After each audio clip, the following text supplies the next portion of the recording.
dit que l'expérience de la voix de Dieu n'est pas réservée à ceux qui prêchent, c'est réservé à ceux qui sont sauvés. Une fois que tu deviens brebis, tu es censé avoir entendu la voix de Jésus au moins une fois. Si ce n'est pas le cas, tu ne pourras pas le suivre. C'est lorsqu'on n'entend pas Jésus qu'on suit n'importe qui et n'importe quoi. Jésus dit, mes brebis entendent ma voix et elles me suivent. Ça veut dire que personne ne peut suivre Jésus s'il n'est pas capable de l'entendre. Personne. Voici pourquoi vous devez prendre ce message avec beaucoup de sérieux. Voici 3 manières dont Dieu nous parle clairement. Est-ce que je peux commencer? 3 manières dont Dieu nous parle clairement. 3 façons. 1. Dieu nous parle clairement par la Bible. Parce que quel est l'organe premier qu'on utilise pour écouter Dieu? Je ne vous entends pas. On écoute Dieu avec? On écoute Dieu avec? Luc chapitre 24, versets 26 à 27. Si Dieu nous fait voir sa voix, ça veut dire que la Bible reste le moyen par excellence pour entendre la voix de Dieu clairement. Parce que tous les versets qui sont dans la Bible, en tout cas si ta Bible est bien traduite, sont clairs concernant les commandements de Dieu. Luc 24, versets 26 à 27. Ne fallait-il pas que le Christ souffrit ces choses et qu'il entrât dans sa gloire? Et commençant par Moïse et par tous les prophètes, il leur expliqua dans toutes les Écritures ce qui le concernait. Hébreux chapitre 7, versets 11 à 12. Hébreux chapitre 7, versets 11 à 12. Si donc la perfection avait été possible par le sacerdoce lévitique, car c'est sur ce sacerdoce que repose la loi donnée au peuple, qu'était-il encore besoin qu'il parût un autre sacrificateur selon l'ordre de Melchisédek et non selon l'ordre d'Aaron? Car le sacerdoce étant changé, nécessairement aussi, il y a un changement de loi. Mes frères et sœurs, suivez ceci. Dieu, dans l'Ancien Testament, avait l'habitude de faire résonner sa voix audible pour que tous les hommes puissent l'entendre. Pourquoi? Dieu le faisait régulièrement parce qu'il n'y avait pas encore les Écritures. Quand il n'y avait pas encore les Écritures, Dieu multipliait les manifestations audibles de sa voix. Mais au fur et à mesure que Dieu, dans sa sagesse et dans son amour, a commencé à donner les Écritures, le nombre de fois où Dieu faisait résonner sa voix audible devant tous les hommes a commencé à diminuer dans l'humanité. Et c'est la raison pour laquelle aujourd'hui, c'est devenu très rare que quelqu'un ait une expérience où il entend la voix de Dieu de façon audible avec ses oreilles comme vous m'entendez. Ce qui explique cette rareté, c'est la présence des Écritures. Est-ce que je suis en train de dire que Dieu ne parle plus audiblement? Ce n'est pas ce que je dis. Mais je dis que Dieu ne fait plus entendre audiblement sa voix fréquemment. Pourquoi? Parce que la voix de Dieu est un message. Et l'ensemble des messages que Dieu veut donner à l'humanité, il l'a déjà mis par écrit. Donc il ne se sent pas obligé de faire encore une note vocale. Frères et sœurs, lequel d'entre vous, lorsqu'il cause par WhatsApp, et que tu veux dire à quelqu'un, je viens chez toi à 21h, qui va écrire je viens chez toi à 21h? Et puis quand il finit d'écrire encore, il fait une note vocale, je viens chez toi à 21h. Si toi-même tu as un ami, comment? Tu vas le voir comment? Non, imagine-toi, tu as un ami, tout ce qu'il veut te dire là, il écrit et puis il parle. Il écrit et puis il parle. Il veut te dire, on se retrouve le dimanche dans tel restaurant. Il écrit. Et puis il fait encore une note vocale. Chers camarades, dimanche à 16h, rendez-vous dans quel restaurant? De la même façon que nous, on ne dit pas audiblement ce qu'on a déjà dit par écrit. Dieu aussi, c'est ce qu'il fait. Nous avons été créés à son image et à sa ressemblance. À son image et à sa ressemblance. Beaucoup de chrétiens disent qu'ils n'entendent pas Dieu clairement par rapport à certaines situations parce qu'ils sont ignorants des versets qui en parlent. Et Dieu ne se sent pas obligé de dire audiblement ce qu'il a déjà dit par les Écritures. Si Dieu estime qu'il a déjà écrit des messages dans les Écritures qui parlent d'une situation, de comment on doit régler la situation, Dieu ne va pas faire entendre sa voix pour ça. C'est la raison pour laquelle tu dois avoir l'amour de lire la Bible, l'amour de découvrir la Bible, de sorte que tu puisses avoir une idée un peu claire de tous les sujets où Dieu a déjà parlé clairement. Alléluia. Alléluia. Exemple. Il est écrit clairement dans la Bible qu'un chrétien ne doit pas aller se marier avec un païen. C'est écrit clairement. Quel rapport y a-t-il entre la lumière et les ténèbres? Quel rapport y a-t-il entre le temple du Saint-Esprit et les idoles? C'est écrit clairement. Maintenant, la sœur Clarisse rencontre un mignon païen. C'est vrai, il adore vaudou, mais il a un bon cœur. Il danse vaudou, mais il aime l'homme. Il danse vaudou, mais il est multimillionnaire. C'est vrai qu'il ne connaît pas Jésus, il boit, il fume, mais il aime les orphelins. Vous n'allez jamais voir une sœur en Christ célibataire tomber amoureuse d'un païen pauvre.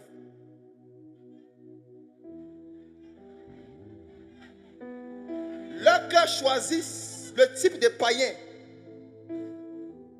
qu'elles vont aimer et elles décident de devenir évangélistes. Je vais le convertir. Je vais l'évangéliser. Dieu m'a révélé que c'est un futur pasteur.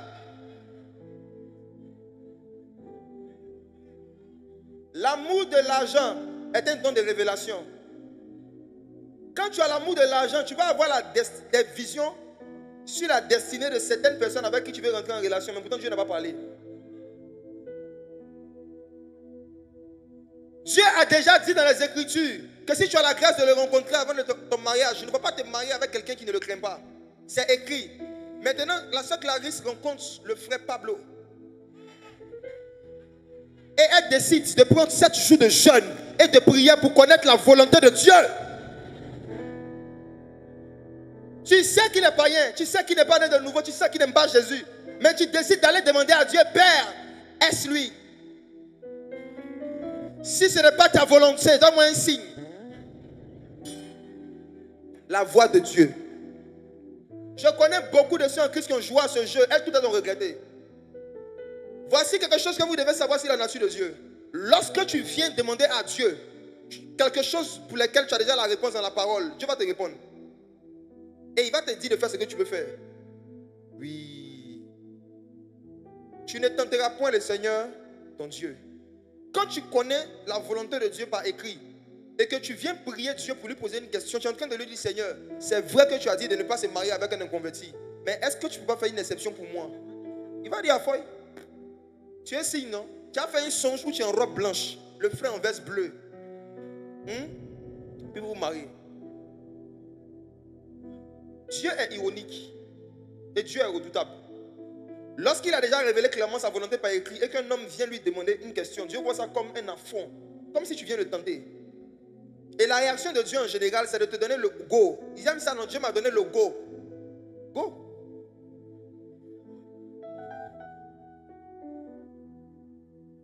Faites très attention, mes frères et sœurs, à ne jamais prier et jeûner pour interroger Dieu sur un sujet pour lequel la Bible est claire. Sinon, vous allez entendre soit la voix des esprits séducteurs, soit Dieu va vous juger en vous encourageant à faire ce que vous voulez faire. C'est un jugement de Dieu que de recevoir le go pour faire quelque chose qui est contraire aux Écritures. C'est un jugement de Dieu. C'est un jugement de Dieu. C'est un jugement de Dieu. Jeunes gens, jeunes chantres, vous qui êtes appelés au ministère de la louange et de l'adoration, que personne ne vous séduise. N'acceptez jamais, en tant que des adorateurs, de faire des featuring avec des artistes païens. Même si vous entendez une voix qui vous donne le go, dites à cette voix, arrière de moi, Satan. Je n'ai jamais vu l'ange Gabriel faire featuring avec la sirène des eaux. On est dans une génération où les personnes veulent qu'on ferme la Bible, qu'on ne regarde pas dans les Écritures, les chemins anciens, les chemins que nos pères ont tracés, les gens qui ont marché avec Dieu avant nous. Qu'est-ce qu'ils ont fait, qu'est-ce qu'ils n'ont pas fait? On va nous faire quoi? Qui a un Dieu qui commence à donner des révélations nouvelles sur des choses qui étaient des choses interdites dans l'ancien temps. Séduction. Et on veut que nous tous on se ressemble. Vous savez, l'onction, surtout l'onction de prophétie, ne peut pas se manifester de façon authentique à travers et au milieu d'un peuple qui n'a pas un attachement authentique aux Saintes Écritures. Moi, je ne crois pas en cela. Je ne crois pas que l'onction de prophétie se manifeste dans l'apostasie. Je ne crois pas en cela. Jésus a dit, quand vous priez, dites notre Père, que ton nom soit sanctifié. Ça veut dire que le nom de Jésus, le nom de Dieu, ne doit pas être associé au nom de d'autres divinités. Dieu est très attaché à cela. Il dit, il ne laissera pas impuni celui qui prend son nom en vain. Pour Pourquoi on veut nous faire croire que Dieu a changé? Pourquoi on veut nous faire croire que Dieu est devenu gentil? Dieu n'est pas gentil, Dieu est bon. La gentillesse est basée sur les émotions. La bonté est basée sur la justice. Ne mélangez pas les atmosphères. Vous avez reçu un don pour chanter pour Dieu. Sachez que derrière chaque musique, il y a un esprit. La musique est spirituelle. La musique touche les âmes des gens. Donc à travers la musique, là, on peut faire rentrer un esprit, on peut faire sortir un esprit. Souvenez-vous de Saül. Saül était tourmenté par un démon. David ne chantait pas, il jouait juste un instrumental et le démon partait. Ça veut dire que l'instrumental a la capacité de déplacer un démon. Et si avec un instrumental, on peut faire partir un démon, avec l'instrumental aussi, on peut faire rentrer un esprit. Je n'ai jamais vu l'huile et puis l'eau se mélanger, même quand ils deviennent amis. L'huile et l'eau peuvent se côtoyer, mais ne jamais se mélanger. Si vous mélangez les sources d'inspiration dans le domaine de la musique, le Saint-Esprit va se retirer. Parce que Dieu est jaloux et il ne partage pas sa gloire. Il y aura toujours la bonne musique, mais il n'y aura plus la gloire. Il y aura toujours la bonne musique, mais il n'y aura plus la gloire. Cher chantre, si dans ton église, chaque fois que tu diriges l'adoration, personne n'a envie de prier, tout le monde est assis en train de te regarder, ce n'est pas la faute du peuple, c'est toi, c'est ta faute. Il y a une atmosphère que tu ne dégages pas. Donc il faut arrêter de dire aux gens, levez-vous, vous allez adorer votre Dieu. Levez-vous, vous allez adorer votre Dieu. Regarde. Sois sérieux. Il y a deux façons de faire lever le peuple pour adorer leur Dieu. Soit en les menaçant. Tu es venu adorer qui? Pourquoi tu es assis? Ça, c'est une façon de faire. Mais il y a une autre façon d'emmener le peuple à commencer à prier ou à adorer Dieu. C'est d'utiliser l'onction. Il faut que toi-même, tu aies passé assez de temps dans la présence du Saint-Esprit pour que quand tu viennes te tenir là, même quand tu n'as pas encore ouvert la bouche, la voix de Dieu parcourt la salle. Que les gens sentent que quand tu as commencé à diriger, l'atmosphère a changé. Arrête de chanter des chants, chante des atmosphères. Arrête de rechercher les acclamations, recherche des atmosphères. On recherche des acclamations et des réactions émotionnelles en inventant même parfois des feelings qui n'ont pas lieu d'être. Mais on recherche des atmosphères en passant du temps dans le jeûne, dans la prière, dans la méditation avant de se tenir devant les gens. Et je vous dis la vérité, il y a des gens qui peuvent venir à l'église qui n'ont pas envie de prier. Mais si toi tu dégages le parfum de la prière, quand tu vas commencer à conduire, ils vont se surprendre en train de prier. Vrai ou faux? Vrai ou faux? Vrai ou faux? Les chants d'aujourd'hui travaillent plus sur leur voix que sur les atmosphères. Ils travaillent plus sur leur voix que sur leur vie.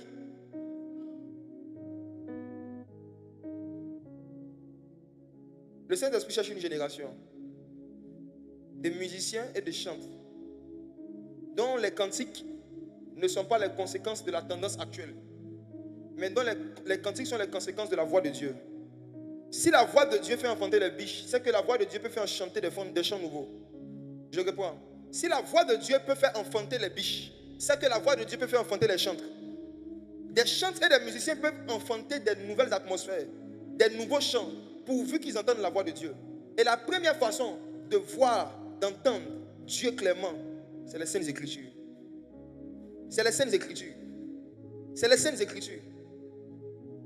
Je recommande au pasteur de Côte d'Ivoire d'imposer aux chantres qui ne peuvent pas exhorter, de ne pas diriger.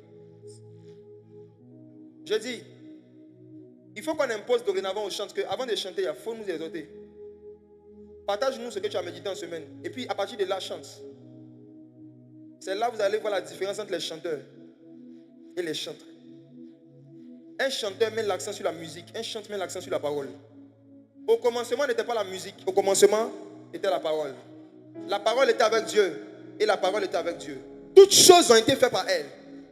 Et rien de ce qui a été fait n'a été fait sans elle. Pendant que je suis en train de dire ça, j'ai une vision. Il y a une sœur ici qui est chantre et qui a fait un songe qu'elle n'a jamais compris. Dans le songe, je suis en train de prêcher. Je suis dans un programme et au lieu de diriger ton adoration, tu prêchais. Quand tu t'es réveillé, une fois, tu as dit, peut-être que Dieu t'appelle. Peut-être que Dieu t'appelle. Peut-être un jour à exhorter. Voici ce que dit le Saint-Esprit. Dieu ne t'appelle pas à exhorter un jour. Il t'appelle à exhorter chaque jour. Dieu veut que tu introduises l'exhortation dans tes services d'adoration. Dieu veut que la parole et la révélation de la parole deviennent quelque chose que tu programmes lorsqu'on te programme pour venir diriger un temps d'adoration.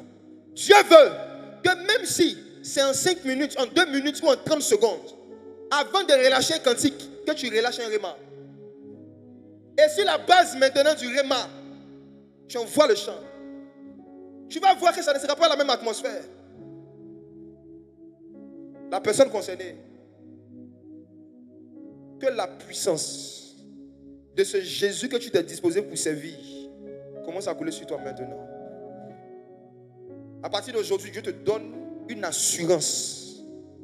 Pas seulement pour chanter, mais pour prêcher. Dans 3 secondes, je vois une huile de couleur dorée qui est en train de descendre sur elle. Dieu dit, je t'ai oint et je t'appelais depuis le ventre de ta mère. Pas seulement pour chanter de ma part, mais pour parler de ma part.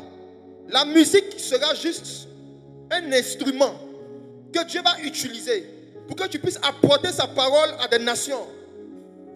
Chablan de Claude de Vali de Var. Play comble de Vali on ma blestoba.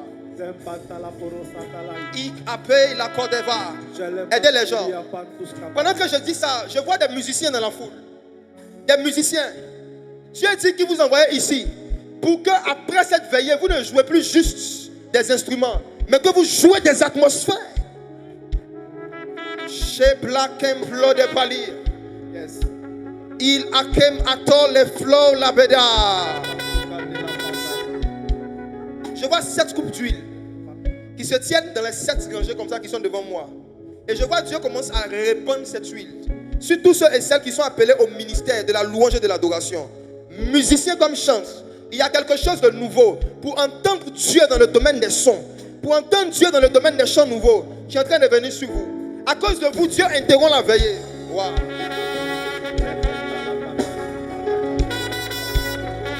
Où ils sont? Je vois 19 personnes. Il y a des chanteurs parmi eux. Il y a des guitaristes parmi eux. Il y a des batteurs parmi eux. Il y a des pianistes parmi eux. C'est le temps de la puissance. Dieu veut que vous jouez avec la puissance. Pas seulement avec la connaissance musicale, mais avec l'atmosphère du ciel.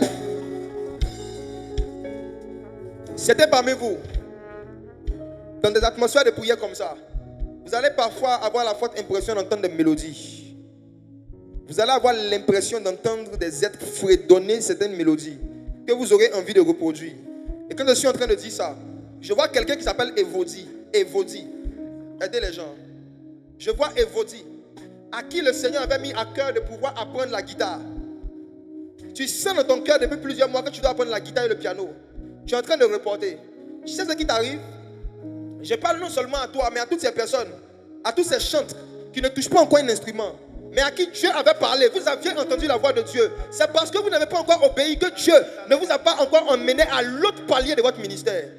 Il y a certains chants que Dieu veut vous donner, mais un autre musicien ne pourra pas reproduire exactement ce que vous avez entendu, parce que c'est vous qui l'avez reçu. Et parce que vous retardez dans votre obéissance à la voix de Dieu, vous retardez votre croissance dans l'onction. Mais cette nuit, waouh.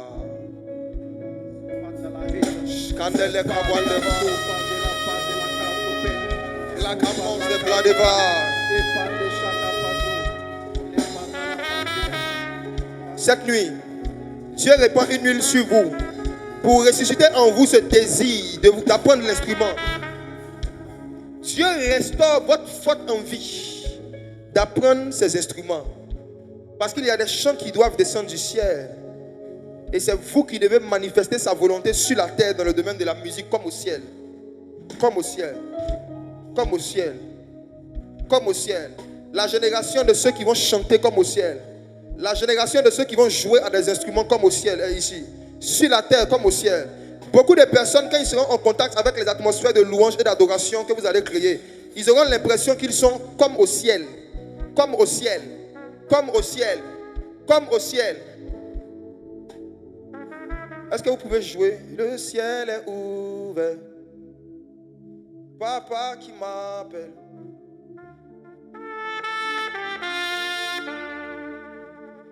Il y a un appel. Il y a un appel à se disposer pour chercher Dieu par la musique. À se disposer pour être utilisé par Dieu dans le domaine de la musique. Sur plusieurs personnes. L'Esprit du Seigneur me demande de m'apaisantir sur ce point avant de continuer la prédication.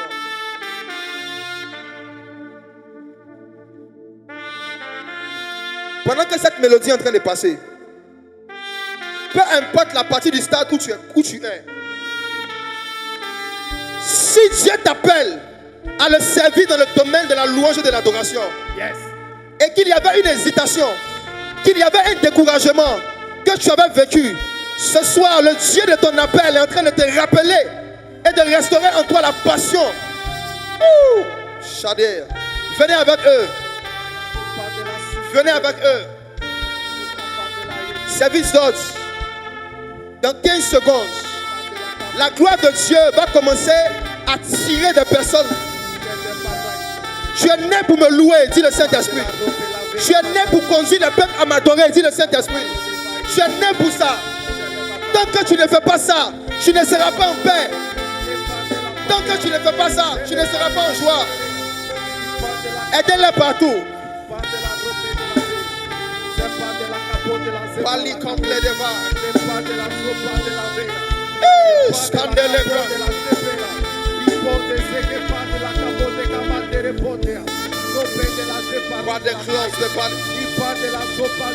La génération de David. La génération de David.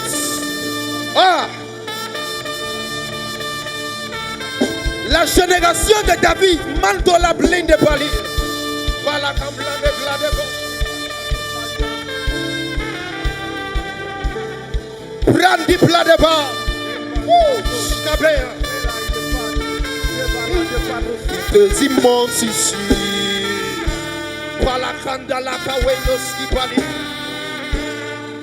Moi j'entends une voix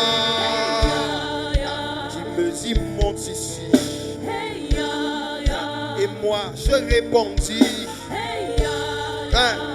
papa me voici. Moi j'entendis une voix qui me dit monte ici. Et moi je répondis, papa me voici. Papa me voici. Papa me voici. Papa me voici. Oh. Papa me voici. Papa me voici. Papa me voici.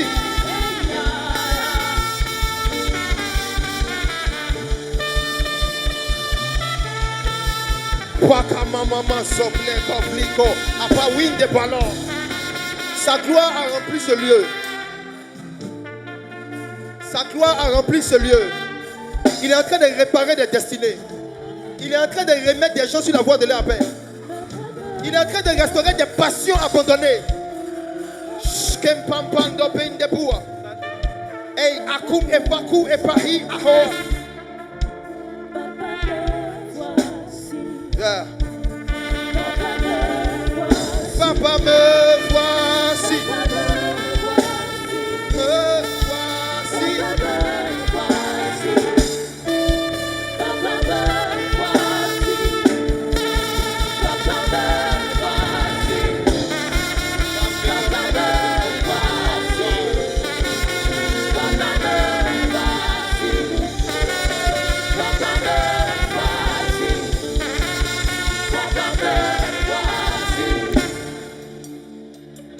Je prie pour vous. Père, voici cette génération. Toi qui prends les choses viles pour confondre les forces. Amen. C'est de ceux qui sont à la mamelle que tu as tiré ta louange. Certains parmi eux ont été brisés, insultés, rejetés. Certains parmi eux ont été désorientés par des fausses prophéties. La génération de David. Tu as dit que dans les derniers jours, tu vas restaurer l'attente de David. Tu vas restaurer le style d'adoration davidique, qui n'est pas commercial, mais qui est prophétique et spirituel. Père, je te recommande cette génération. Pendant qu'ils sont là ce soir, Que ta gloire les fasse rentrer dans ce que tu as prévu pour eux. Scambelam de Blador. Dans 4 secondes, revêtement de puissance pour vous. 4, 3, 2, aidez-les. Aidez-les. Pame, Skova, Ella, Scooby, Bladel, Bladé, Oplay, Skador, Skiva, La Bar, La Blé, Oplay, Ompli Skapir, Skate Kamandega, Skaria Palea, Pei La Paile, Skendapia, Laïgapo. Ah! Aidez-les. Skipa, Lepo, Skato.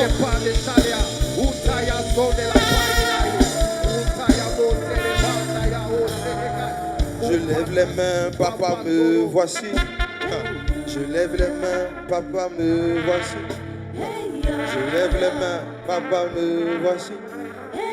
Je lève les mains, papa, me voici. Je lève les mains, papa, me voici. Tu pensais que tu étais venu à une veillée. Or, tu es venu à un recrutement. Recrutement dans l'armée de David.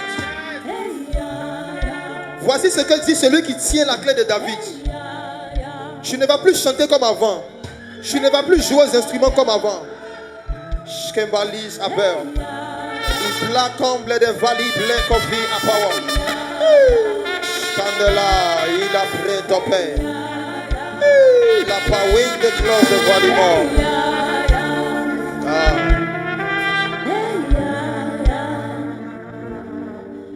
Wow. Wow. Wow. Wow.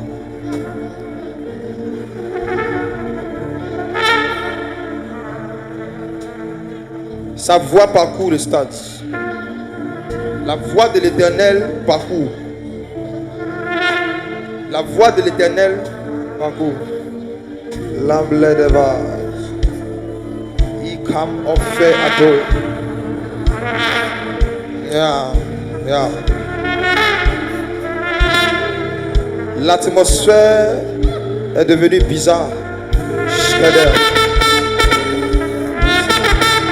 Yeah. Sur le terrain, assis tranquillement, je vois 4 évangélistes, 4 personnes appelées au ministère d'évangélisme, assis tranquillement. Dieu ne vous a pas envoyé ce soir juste pour que vous entendiez une prédication. Aidez-les. Il vous a envoyé pour que vous entendiez sa voix. Sa voix. Vos évangélisations vont devenir le reflet de sa voix. Shkader. Les comblés dévorent.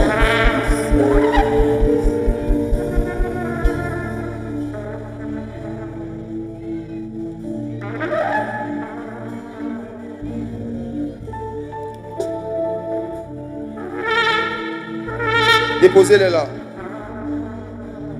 La voix de Dieu a commencé à résonner dans l'esprit de plusieurs. Certains sont venus ici avec des questions par rapport à leur destinée, des questions par rapport à leurs études, des questions par rapport à leur mariage. Je vous dis la vérité. Le Saint-Esprit n'a pas prévu commencer à vous parler lorsqu'on va commencer à prophétiser. Là, il a commencé à vous parler maintenant. Sa voix parcourt le terrain. C'est le moment de lui poser des questions, de lui exposer tes besoins les plus profonds. Sa voix est en ce lieu. Sa voix est en ce lieu.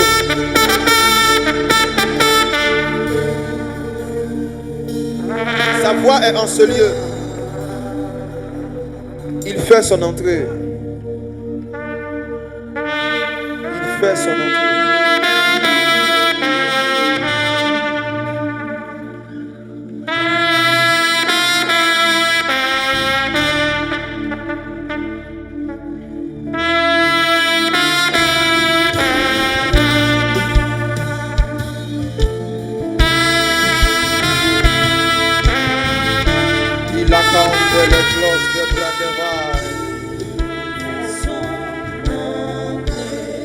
L'encombre de gos de Valibaha. L'encombre de Valibaha.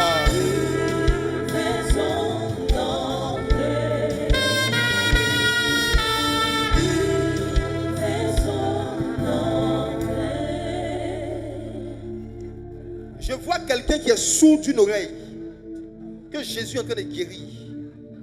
Mes frères et sœurs, je ne suis pas responsable de ce qui est en train de se passer. Je n'avais pas prévu que les choses se passent comme ça. Mais le maître de cérémonie, le Saint-Esprit, a souverainement décidé de commencer à faire avant le temps que nous avons prévu des choses que nous avons prévues. Je vois quelqu'un qui a un esprit de surdité qui est en train d'être visité par le Saint-Esprit. Il y a un sourd qui a commencé à entendre. Clément.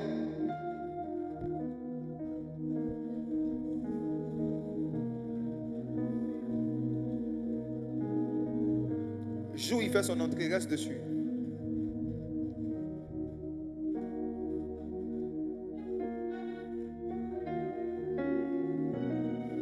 Quelqu'un vient d'être guéri de la myopie là. Tu vois clairement. Je vois Dieu en train de clarifier des handicaps, des anomalies par rapport à certains organes. Je vois le Saint-Esprit en train de toucher les yeux de quelqu'un. Et quand tu regardes, tu te rends compte que tu vois de plus en plus clairement. Ce n'est pas une impression, c'est une réalité. Jésus te guérit. Jésus t'a guéri. La voix de Dieu opère des miracles. La voix de Dieu. La voix de Dieu. La voix de Dieu. La voix de Dieu.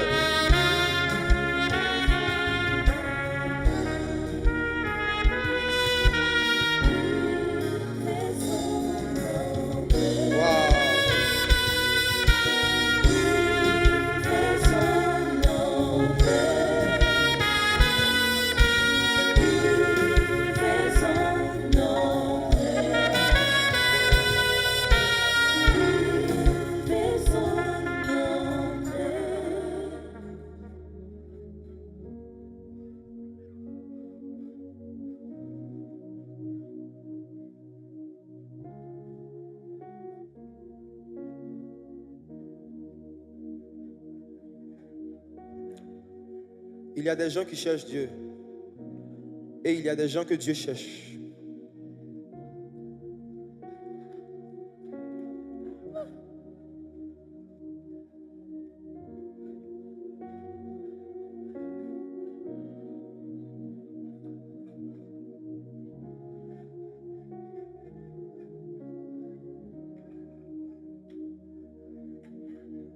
Saint-Esprit, merci pour tous ces cœurs que tu consoles.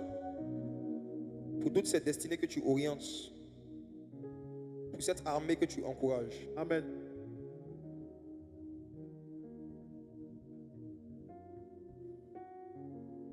Est-ce qu'on peut acclamer Jésus pour leur vie? Aidez-les à se rasseoir. Est-ce qu'on peut célébrer Jésus? Aidez-les à se rasseoir.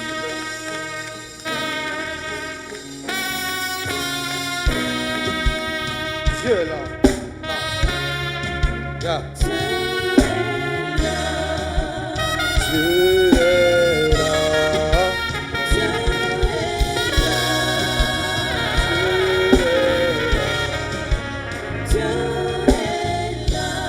Alléluia. Amen. Asseyez-vous. Aidez-les à s'asseoir. Ceux qui ne le peuvent pas, laissez-les, c'est pas grave. Ceux qui peuvent s'asseoir, asseyez-vous. Est-ce que le message est doux? Est-ce que le message est doux? C'est sucré. Ok. À part les Écritures,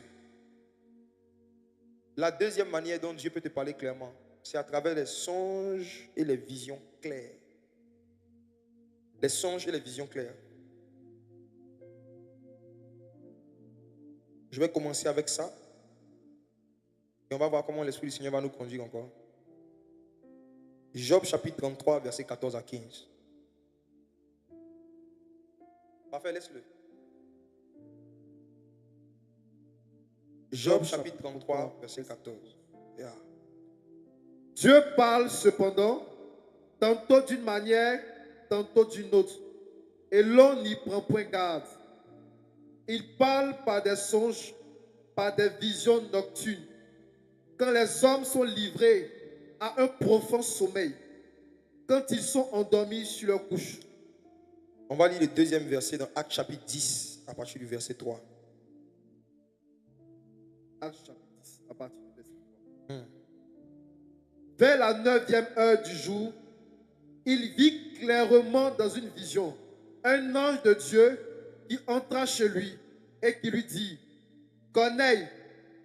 Les regards fixés sur lui et saisi d'effroi, il répondit, « Qu'est-ce, Seigneur ?» Amen. Amen. Il vit clairement dans une vision. Il vit clairement dans une vision.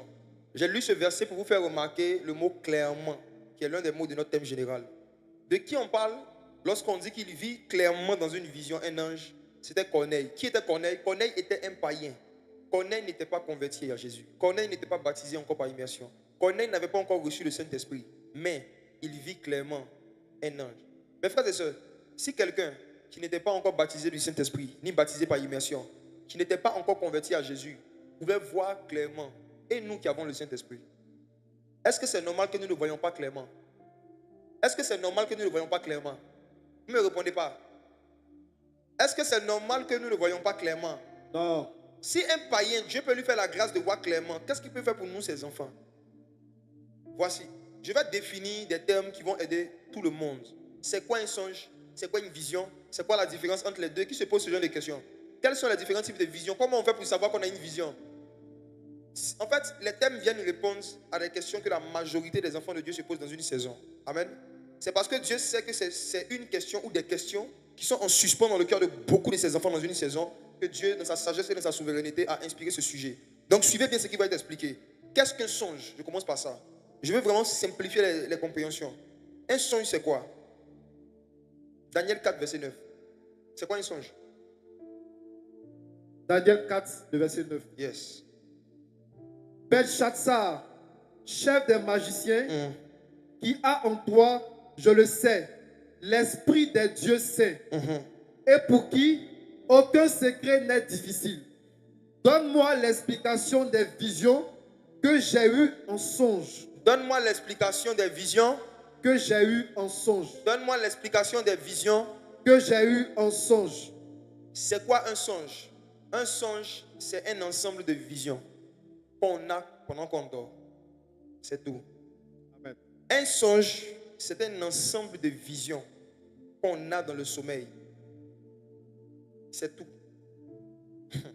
Quand tu dors et que tu dis j'ai rêvé, vous allez remarquer que dans certains rêves, il y a parfois différentes scènes qui n'ont pas de lien les unes avec les autres. Vrai ou faux? Parfois tu fais un songe, tu es en train de jouer au football, et puis après tu fais un autre songe, tu es dans une boîte de nuit en train de danser, et puis après tu vois une autre scène où tu es en train de marcher simplement. Ces trois scènes que j'ai citées, c'est ça qui fait le songe. En fait, le songe, c'est l'ensemble des visions qu'on a dans le sommeil. Donc, quand tu dors, ce n'est pas tout ce que tu vois qui est un songe. Si ce que tu vois ne vient pas de Dieu et n'a pas de sens, ce n'est pas un songe. C'est une illusion et une imagination que tu as eue, mais dans le sommeil. Supposons que tu dors et puis tu vois un Marouya qui a porté talons, avec perruque rouge. Et puis il marche et puis tu te réveilles. Et tu oses aller voir ton pasteur. Tu dis, homme de Dieu, aide-moi à interpréter ce rêve. Toi-même rêve là, quand tu regardes là, on peut interpréter ça. Ce n'est pas tout ce que nous voyons quand nous dormons qui est un songe ou une vision. Parfois aussi dans les songes, il y a de la vanité. Et il y a un passage que je lis dans Ecclésiaste. Il y a de la vanité dans la multitude des songes. Dans les songes, il y a des scènes qui vont marquer votre esprit, qui vont attirer votre attention et qui vont parfois vous tourmenter. Ça veut dire que tu sais que tu as dormi, tu as vu beaucoup de choses, mais il y a une scène en particulier qui va rester dans tes souvenirs. Comme je l'ai dit au début, quand Dieu parle, il y a un souvenir qui reste. Dans tes souvenirs, tu vas te rappeler d'une scène qui revient à chaque fois, que tu ne comprends pas. C'est la voix de Dieu. Fais tout pour essayer de comprendre cette scène avant de continuer ta vie. Sinon, tu peux rater une direction importante ou une information importante pour ta destinée. Il y a un roi qui s'appelait Nebuchadnezzar qui a dormi et il se réveille le matin et il a oublié ce qu'il a vu. Mais il savait que ce qu'il a vu, ce n'était pas des vanités, mais c'était des visions qu'il a eues en songe. Donc, il a commencé à chercher dans tout le royaume de Babylone quelqu'un qui allait pouvoir l'aider à pouvoir interpréter ces visions qu'il a eues en songe. J'ai une mauvaise nouvelle à annoncer à tous les chrétiens qui ont l'habitude de chercher des gens qui vont leur expliquer leurs songes. Est-ce que je peux annoncer la mauvaise nouvelle? Vas-y. La mauvaise nouvelle, c'est que de Genèse à Apocalypse, jamais un enfant de Dieu n'est allé demander à un enfant de Dieu d'interpréter son songe. C'est toujours les païens qui cherchaient l'interprétation de leurs rêves. À chaque fois que Daniel et Joseph sont allés aider quelqu'un pour interpréter son rêve, ce n'était pas le rêve d'Anania ou d'Azaria. C'était les rêves des païens. La leçon que tu dois tirer de ça, c'est quoi? C'est de dire que si tu es encore au stade où toi-même tu n'arrives pas à comprendre tes rêves, c'est qu'il y a une relation avec Dieu que tu n'as pas.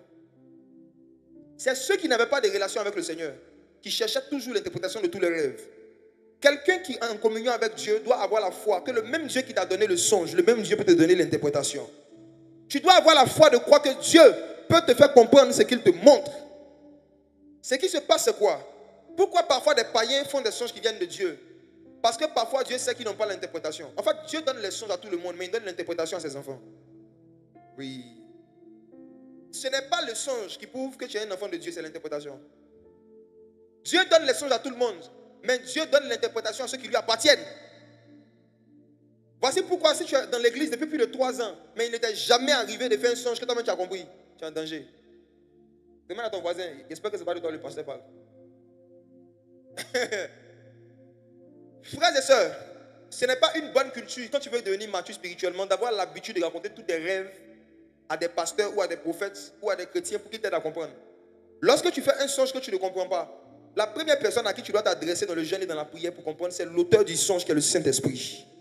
Tu dois chercher la compréhension et l'interprétation dans le jeûne et dans la prière auprès du Saint-Esprit.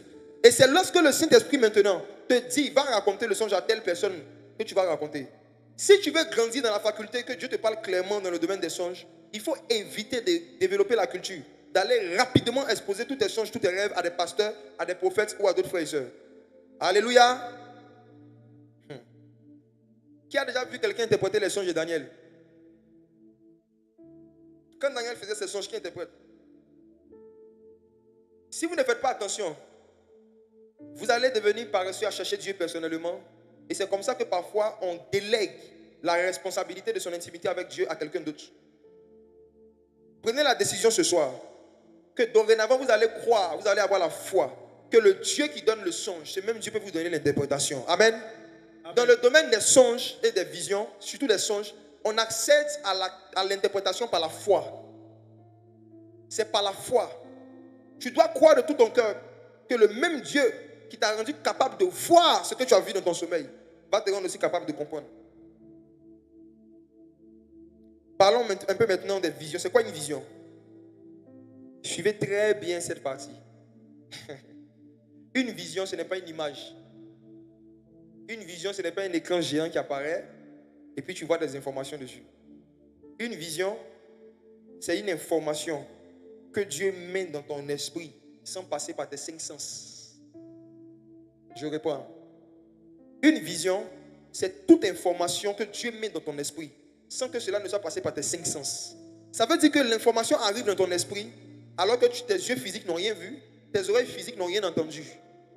Ta bouche n'a rien senti, n'a rien goûté, mais l'information arrive dans ton esprit. C'est ça une vision. Chaque fois que tu as su quelque chose sans n'avoir rien entendu de façon audible, Dieu t'a donné une vision. Et voici quelques exemples de visions. Les différents types de visions que Dieu utilise pour nous parler clairement sont les suivants. 1. Les visions par les intuitions. Les intuitions prophétiques. Les intuitions. Ézéchiel 37, versets 5 à 8. Ézéchiel 37, versets 5 à 8. Ézéchiel 37, versets 5 à 8. Ainsi parle le Seigneur, l'Éternel à ses eaux. Voici, je vais faire entrer en vous un esprit et vous vivrez. Je vous donnerai des nerfs. Je ferai croire sur vous de la chair. Je vous couvrirai de peau. Dis avec moi, Seigneur, donne-moi des nerfs. Répète après moi, dis Seigneur. Seigneur, donne-moi des nerfs. Donne-moi des nerfs. De quoi Dieu parle? Les nerfs représentent la sensibilité spirituelle. Les nerfs représentent une capacité que Dieu peut te donner de sentir des choses venir. Les nerfs représentent la capacité que Dieu peut te donner de sentir la présence de ce que l'œil ne peut pas voir. Qui a déjà vécu cette expérience où tu as arrêté quelque part et puis tu as l'impression que quelqu'un est passé à côté de toi rapidement mais tu ne vois personne? Qui a déjà vécu ça? Tu vois, quand quelqu'un passe à côté de toi, tu sens le vent de la personne, n'est-ce pas? Qui a déjà vécu l'expérience où tu as l'impression que quelqu'un courait, la personne est passée à côté de toi et tu as senti mais tu ne voyais rien? Qui a déjà vécu ça? Pas nous tous, mais beaucoup de personnes quand même. C'est une expérience très effrayante. Vous savez ce qui arrive? Il y a parfois certains revenants. Parfois certains démons qui se baladent.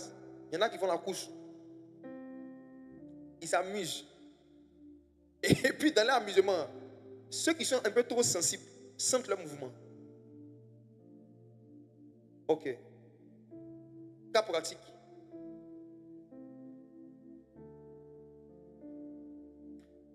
Il y a quelqu'un ici qui habite dans une maison. Tu habites seul, c'est dans un studio. Il t'est arrivé à 2 reprises d'avoir l'impression pendant la nuit qu'il y avait un bruit dans la cuisine du studio. Bruit comme quelqu'un qui est en train de marcher, de parler. C'est arrivé 2 fois. Et il y a une pensée qui t'est venue à plusieurs fois que est-ce que cette maison n'est pas hantée? Viens. J'ai besoin d'un deuxième micro. Lande Vali Avador. Je réponds à l'expérience. Tu habites dans un studio. Il t'est arrivé parfois d'entendre des bruits dans la cuisine. Comme quelqu'un qui se déplace. La personne vient ici. Et puis une voix t'a dit que est-ce que la maison n'est pas hantée? Si tu as eu la pensée comme ça dans ton esprit, viens s'il te plaît. Je vais utiliser ce que tu vis pour t'orienter, t'éclairer et puis en même temps illustrer l'enseignement. Dis avec moi, Seigneur, donne-moi des nerfs.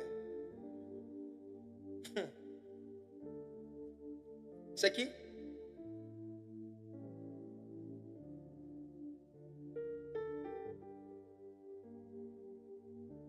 Je ne vois pas tout le monde, hein. Tout le monde nombreux. La personne est en train de venir? La personne arrive? Oui, sur le côté gauche. Ok. Elles viennent. J'aime ce son. Iba oh, Iba. Iba oh, Iba. Donnez le micro s'il vous plaît.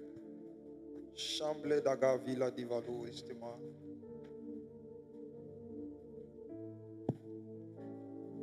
Bonsoir. Bonsoir, pasteur. Comment ça va? Ça va bien. C'est quel nom? Esther. Ok. Tu habites dans un studio? Oui, Ok. Est-ce que je dis, tu as vécu ça? exactement. Exactement. D'accord. Je te confirme que la maison est hantée. Je te confirme. Ok? Si, si. Alléluia. Hey! Amen. Hey. Hey! En vrai, j'ai eu à échanger même avec... J'ai eu à voir, en fait. Pardon? J'ai eu à voir. Parle un peu plus fort. À voir Tu as vu quoi? une dame. Attends, je la décris. Si, si. Comment? C'est une maman Effectivement. qui est noire. C'est-à-dire que tu peux pas, c'est vrai que tu n'as pas vu la couleur de sa peau, mais tu as senti sa corpulence, elle est robuste. Elle est robuste, ouais. J'entends pas. Si, si. Ok.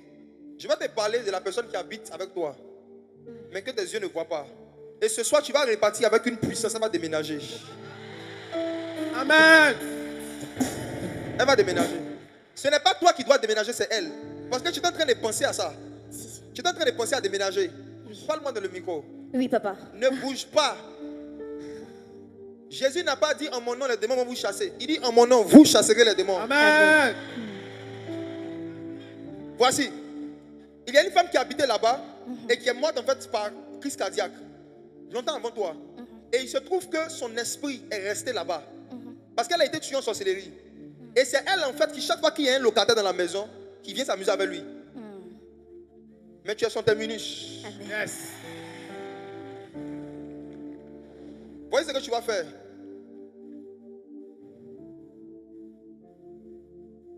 Il y a un cantique l'année dernière que Dieu a souvent mis dans ton cœur de chanter. Un cantique que tu as aimé. Je vais te dire le cantique, j'arrive. Quand tu retournes ce soir, chante le chant et puis dors en paix. Tu comprends? Derrière chaque cantique, il y a une atmosphère spécifique que le Saint-Esprit peut créer en fait. Ce cantique-là, je l'ai fredonné tout à l'heure.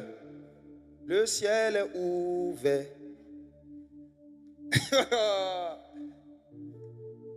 Tu as écouté ce chant beaucoup l'année passée. Tu as écouté. Ce chant de Daniel Banham. Il ne faut pas aller mettre la musique. Hein. Toi-même, il faut chanter. Il faut que la vieille t'entende. C'est ce que tu vois. Il y a une peur des démons que Dieu veut tuer en toi parce que tu es appelé à être une chasseuse de démons en fait. C'est pourquoi Dieu t'a mis là-bas. C'est ton premier exercice d'application. Amen. Dieu t'a mis dans cette circonstance-là pour que tu affrontes ta peur et que tu puisses vaincre ta peur. Il y a trop de personnes que tu dois aider, il y a trop de gens que tu dois délivrer. Et ça sera ton premier combat spirituel. Fais ce que je te dis de la part du Seigneur.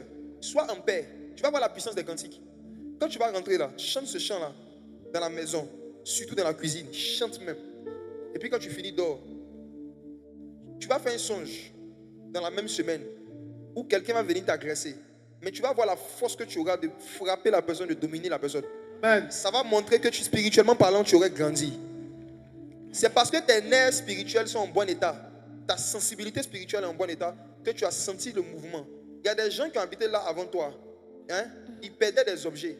Et ils n'ont jamais pu savoir comment est-ce que certains objets ont disparu. Ces gens d'esprit, ils la font disparaître des objets dans les maisons. Je vais pas appeler quelqu'un de tout à l'heure. Mais toi, Dieu t'a donné une sensibilité spirituelle qui va se garder, se développer dans l'adoration. Tu comprends? Que Dieu te bénisse. Je peux t'asseoir. Alléluia. Hey.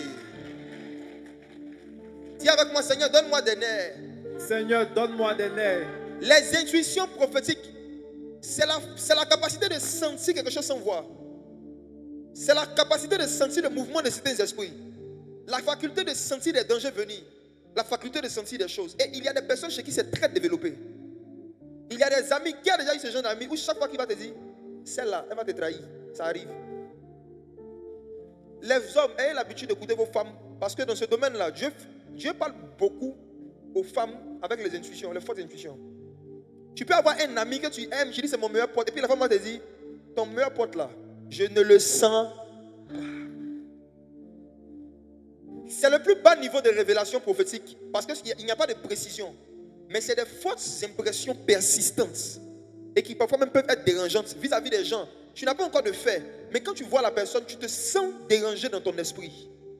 Ne négligez pas cela. Quand vous rencontrez quelqu'un que vous ne connaissez pas, qui ne vous a jamais fait de mal, et qui n'a jamais fait de mal devant vous, de celui qui vous n'avez jamais entendu de mal, mais chaque fois que vous êtes en contact avec la personne, vous sentez une gêne, un malaise que vous n'arrivez pas à expliquer. C'est la voix de Dieu. C'est la voix de Dieu.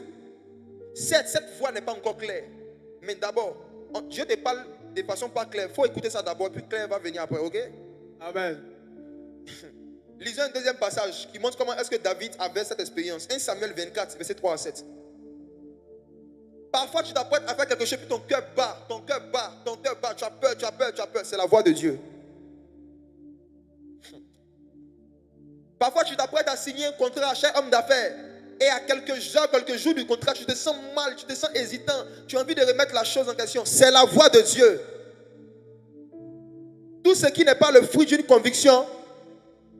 1 Samuel 24, verset 3 à 7. 1 Samuel 24, verset 3 à 7. Saül prit 3000 hommes d'élite sur tout Israël. Et il alla chercher David et ses gens jusque sur les rochers des boucs sauvages. Il arriva à des packs de brebis qui étaient près du chemin. Et là se trouvait une taverne où il entra pour se couvrir les pieds. David et ses gens étaient au fond de la caverne. Verset 5. Les gens de David lui dirent, voici le jour où l'Éternel te dit, je livre ton ennemi entre tes mains, traite-le comme bon te semblera. David se leva et coupa doucement le pan du manteau de Saül. Verset 6. Après cela, le cœur lui battit, parce qu'il avait coupé le pan du manteau de Saül. Saül était l'ennemi de David. David est venu juste couper un morceau de son habit. Et dès qu'il a fini, la Bible dit que le cœur de David a commencé à battre. Son cœur lui battit. Ça veut dire qu'il s'est senti mal pour avoir fait juste ça. Parfois, on pose des actions, ou on s'apprête à poser des actions et on se sent mal. Notre cœur bat anormalement. Alors que logiquement, ce qu'on s'apprête à faire n'est pas bizarre. Parfois, c'est juste Dieu qui est en train de nous parler. Et vous allez voir que dans l'expérience, toutes les fois où vous n'allez pas écouter cette sensation-là, quelque chose de mal va arriver. Qui a déjà vécu ça? Ne négligez plus vos intuitions constantes, répétitives. Dieu parle aussi comme ça, mais à ce niveau, ça peut ne pas être clair. Deuxième forme de vision. Les visions par la révélation de la parole. Dis avec moi, Réma. Réma. Dis avec moi, Réma. Réma. Est-ce que vous savez que chaque Réma est une vision? Parce que c'est une information qui ne vient pas du cerveau, mais qui vient du Saint-Esprit, qui arrive dans ton esprit sans que tu n'aies réfléchi. Genèse chapitre 15, verset 1. Il faut que votre compréhension des visions change ce soir. Genèse 15, verset 1. Après ces événements, la parole de l'Éternel fut adressée à Abraham dans une vision. La parole de l'Éternel fut adressée à Abraham dans une vision. Et la parole dit quoi? Et il dit, Abraham, ne crains point, je suis ton bouclier et ta récompense sera très grande. Frères et sœurs, la première fois que le mot vision a été utilisé dans la Bible, c'était dans ce verset. Et qui a eu la vision? C'est Abraham. Abraham n'a pas vu une image, il a entendu une parole. C'est la parole de Dieu qui lui a été adressée, mais dans une vision. Ça veut dire qu'Abraham a reçu un réma dans son esprit. Et la Bible appelle ça une vision. N'est-ce pas que tu as déjà eu des visions? Qui a déjà eu ce genre de vision? Une parole que personne ne t'explique, un verset que personne ne t'explique, mais la compréhension vient dans ton esprit. À chaque fois que tu as lu un verset, que tu as ouvert ta Bible et que tu as compris la parole de Dieu, la parole t'a été adressée dans une vision. Aucun homme ne peut comprendre la parole de Dieu s'il n'a pas reçu une vision de Dieu. Ouais. On appelle ça les visions sans image, les visions audibles. Frères et sœurs, j'insiste sur ce point parce que je ne veux pas que vous soyez une génération de chrétiens qui négligez la recherche de la compréhension des Écritures au profit des voix audibles. J'ai connu des gens qui ont fermé leur Bible et qui sont allés jeûner 21 jours pour que Dieu leur parle. Et ils ont entendu des voix audibles qui leur ont dit de faire des choses horribles. Fermer sa Bible pour chercher Dieu, c'est fermer la bouche de Dieu sur sa vie. Fermer sa Bible pour chercher Dieu, c'est fermer la bouche de Dieu sur sa vie. Parce que le domaine où la parole de Dieu est claire, c'est dans le domaine de la parole. Le domaine où la voix de Dieu est claire, la voix de Dieu est claire par sa parole. Et c'est merveilleux que quand Dieu t'adresse sa parole dans une vision, pour que Dieu te donne sa parole dans une vision, il faut que tu lui dises, Seigneur, parle-moi par ta parole. Parle-moi par ta parole. Pas par mes oreilles, par ta parole. Par ta parole. Voici une expérience merveilleuse à laquelle vous pouvez vous exposer. Si vous avez l'habitude d'ouvrir votre Bible en disant, Dieu, parle-moi. Pendant que je serai en train de lire, je vais voir ce que tu vas me dire. Dieu a réservé une catégorie d'anges qui sont spécialisés dans le fait de venir expliquer la Bible et expliquer les Écritures à ceux qui lisent la Bible. Est-ce que vous savez ça? Permettez-moi de vous parler de quelque chose de bizarre. Si vous lisez le livre de Daniel nous parle non seulement de la vie de Daniel, mais des expériences spirituelles de Daniel. Et parmi les expériences qu'il avait, Daniel dit dans Daniel chapitre 9, je crois, on va lire ça, Daniel 9, verset 2. Il avait à cœur de lire le livre de Jérémie. Et comme il a commencé à lire Jérémie, Dieu a envoyé un ange pour lui expliquer ce qu'il a lu. Daniel 9, le verset 2. La première année de son règne, moi, Daniel, je vis par les livres. Il dit, il a vu par quoi? Par les livres. Dis avec moi, je vis par les livres. Je vis par les livres. Dis avec moi, je vis par les livres. Je vis par les livres. Est-ce que vous savez qu'à travers les livres, vous pouvez avoir des visions? C'était l'expérience de Daniel. Quand Daniel voulait voir clairement, il ouvrait clairement sa Bible et il voyait par les livres. Je prie pour toi ce soir. Amen. Que la grâce de voir par les livres se soit accordée au nom de Jésus. Amen. Je prie pour toi qu'après cette veillée, chaque fois que tu lises un livre de la Bible, que tu vois la parole de l'Éternel. Amen. Je prie pour toi ce soir que le Dieu de Daniel commence à se révéler à toi à partir de cette nuit. Amen. Dieu a emmené par la suite un ange vers Daniel pour lui expliquer ce qu'il avait lu. Pour lui expliquer ce qu'il avait lu. Ce que je vais dire est un peu lourd. Mais je pense que les croyants qui n'ont pas de Bible n'ont pas d'ange. Je pense que les croyants qui se promènent sans Bible se promènent sans ange. Parce que dans Apocalypse, Jean dit qu'il a vu un homme qui était assis sur un cheval blanc. Sur son nom, sur sa cuisse était écrit la parole de Dieu. Et les anges le suivaient. En fait, les anges suivent la parole. Donc quand tu marches à Cocody là, s'il n'y a pas une parole de Dieu sur toi, les anges ne te suivent pas parce qu'ils ne suivent pas les hommes, ils suivent la parole. Ils suivent la parole. Quand la parole est en toi, quand la parole est sur toi, quand la parole est avec toi, quand un ange te regarde, il ne voit pas un jeune, il voit une parole et il suit la parole. Les anges suivent la parole. Ils suivent les Écritures. Tu connais combien de versets par cœur? Tu connais le numéro de ta go par cœur. Mais tu ne connais pas un verset par cœur. Il y a des gens ici qui connaissent par cœur le nom de beaucoup de joueurs, avec les numéros même des joueurs et puis les postes. Mais un verset, même Jean 3,16, il ne pique pas. Jean 3,16. Plus tu vas te remplir de la parole, plus les anges vont se sentir attirés par toi. Vous allez voir que dans Somme 29, la Bible dit que la voix de Dieu retentit sur les grandes eaux. Les grandes eaux, ce sont les versets bibliques, c'est la parole. Plus vous allez vous remplir de la parole, la voix de Dieu va résonner en vous, va retentir en vous. Se remplir de versets bibliques, c'est se remplir de détecteurs de faux évangiles. C'est se remplir d'un détecteur de fausses prophéties. Quand tu es rempli de versets bibliques, quand tu es rempli de la parole de Dieu, quand quelqu'un veut commencer à prophétiser sur toi, automatiquement, il y a quelque chose qui s'active en toi. Et ce qu'il dit là passe par un filtre de versets. Le diable est en train de se battre pour qu'il y ait de moins en moins de chrétiens qui bossent la parole de Dieu. Lorsque nous étions petits, il y avait une bonne pratique dans les églises. On vendait des autocollants avec des versets, vrai ou faux. Les gens collaient des versets sur la porte, collaient des versets dans leur bureau, collaient des versets partout. Un moment même, certains chrétiens avaient des versets comme photo de profil sur certaines de leurs pages, certains écrans. Aujourd'hui, il faut enlever photo de ton pasteur en photo de profil, il faut mettre un verset, ça va t'aider. C'est un conseil d'amis.